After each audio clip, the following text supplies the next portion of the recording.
self-help that you're going to get are two exercises that are based around the neck and the shoulder area. Very, very useful for those people that are working, what I call driving a desk, working at a workstation or a desk or a laptop at home for long hours at a time.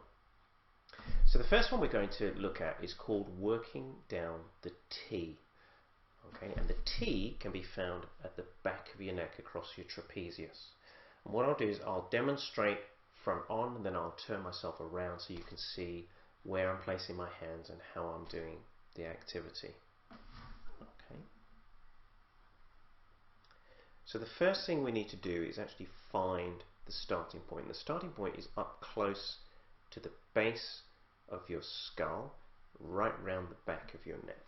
And if I just turn around, I'm going to show you that now. So I'm right up at the base of the skull.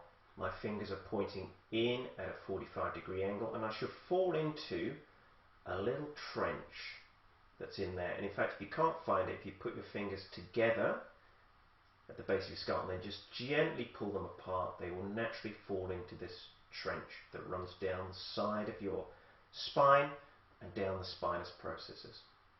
So what we're going to do is just apply some gentle pressure with our fingertips and just very, very slow circles, pressing in and working our way down the neck, all the way down until we get to the shoulders.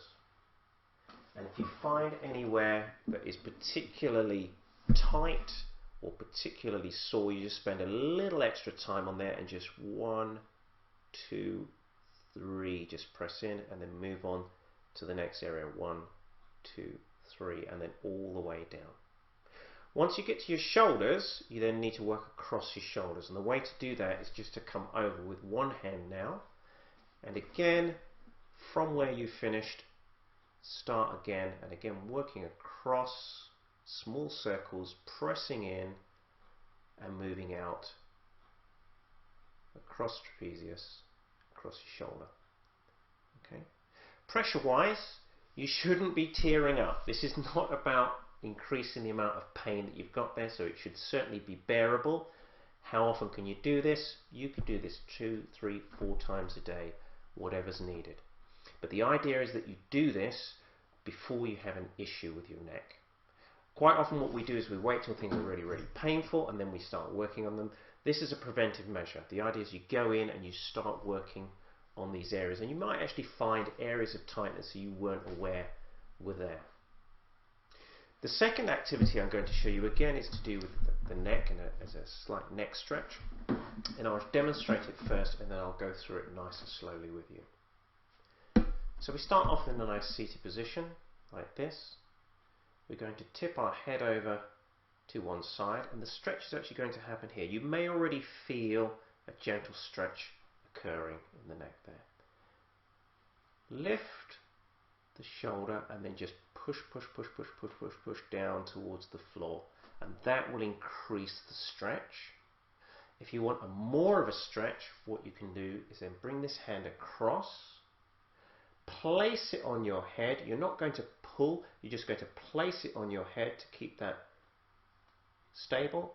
Again, lift your shoulder and then just push your hand and fingers all the way to the floor, and that will give you a lovely stretch just all the way down the side of your neck there. Repeat on the other side. So again, gentle tilt over. If you need your hand, place your hand on, lift the shoulder, push down, down, down, down, down to the floor. Okay, just a couple little neck stretches, and then the others just to give you a little bit of mobility, just to check your mobility, is just to turn very gently, very slowly in both directions, and then again nice and gently up and all the way down to your chest, just nice and gently. And you shouldn't have pain whilst you're doing those moves, but it should be just a very nice gentle stretch.